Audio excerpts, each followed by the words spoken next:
लोकसभेनंतर आता आगामी विधानसभा निवडणुकीच्या तोंडावर राज्याच्या राजकारणात घडामोडींना वेग आलेला आहे। अशातच शरद पवार गटात मोठ्या हालचाली सुरू झाल्याची चर्चा आहे। आमदार रोहित पवारांना पक्षात महत्त्वाची जबाबदारी मिळणार असल्याची माहिती सूत्रांनी दिलेली आहे। रोहित पवारांना महत्त्वाचं पद देऊन त्यांची नाराजी दूर करण्याचा प्रयत्न सुरू झाल्याची चर्चा सुरू आहे। पक्ष संघटनेसोबतच विधानसभा निवडणुकीच्या अनुषंगाने देखील महत्त्वाची जबाबदारी मिळणार असल्याची शक्यता यावेळी वर्तवण्यात आलेली आहे। गेल्या अनेक दिवसांपासून रोहित पवार नाराज असल्याच्या चर्चा सुरू होत्या। पक्षाच्या वर्धापन दिनाच्या कार्यक्रमात रोहित पवार जयंत पाटील यांच्यातील संघर्ष उघडपणे दिसल्याची चर्चा राजकीय वर्तुळात सुरू होती। नगरमधील या घटनेनंतर आता रोहित पवार यांच्यासह रोहित पाटील यांनाही नवी जबाबदारी मिळणार असल्याची पक्षात चर्चा सुरू असल्याची माहिती समोर आलेली आहे।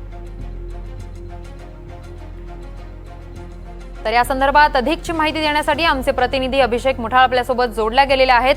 तर अभिषेक, विधान परिषद विधानसभेच्या निवडणुकीच्या पार्श्वभूमीवर आता रोहित पवारांवर मोठी जबाबदारी देण्यात येणार असल्याची माहिती समोर येते। अनेक दिवसांपासून आपण सगळेजण पाहतोय ऐकतोय की रोहित पवार पक्षात नाराज असल्याच्या चर्चा सुरू होत्या। त्याच पार्श्वभूमीवर आता त्यांच्यावर महत्त्वाची जबाबदारी देण्यात येण्याची माहिती समोर आली आहे। तर रोहित पवारांसोबत रोहित पाटलांना सुद्धा ही जबाबदारी देण्यात येणार आहे।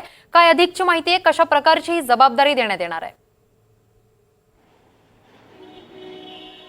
आपण जर का बघितलं तर लोकसभेच्या अगोदर मोठ्या प्रमाणात जो जोर आहे तो रोहित पवारांकडनं लावण्यात आलेला होता। अनेक ठिकाणी त्यांच्या सभा देखील आपल्याला पाहायला मिळाल्या होत्या। ठिकठिकाणी त्यांनी जर पाहिलं तर साहिब संवाद यात्रा असेल किंवा मग जी संघर्ष यात्रा आहे ती देखील आपण पाहिलेली होती, ज्यामध्ये रोहित पवारांसोबत अनेक जे कार्यकर्ते आहेत ते त्यांच्यासोबत आपण जुळल्याचं देखील पाहायला मिळालेलं होतं। आणि त्यामुळेच एकूणच हे सगळी पार्श्वभूमी बघता आणि लोकसभेचा निकाल बघता रोहित पवार यांना काही विशेष जबाबदारी जी आहे पक्षामध्ये ती देण्यात येणार आहे। सोबतच विधानसभा निवडणुका आहेत त्या अनुषंगाने देखील एक जबाबदारी जी आहे ती देण्यात येणार असल्याचं कळतं आहे। प्रामुख्यानं पाहायचं तर रोहित पवार असतील किंवा मग जयंत पाटील असतील यांचा आपल्याला संघर्ष जो आहे तो पाहायला मिळतो आहे। एकूणच पक्ष वर्धापन दिनाच्या निमित्तानं हा संघर्ष जो आहे तो उघड होताना पाहायला मिळालेला होता आणि त्यामुळेच कुठेतरी जबाबदारी देत जी नाराजी आहे रोहित पवारांची ती कमी करण्याचा प्रयत्न जो आहे तो पक्षाकडनं होताना आपल्याला पाहायला मिळतो आहे।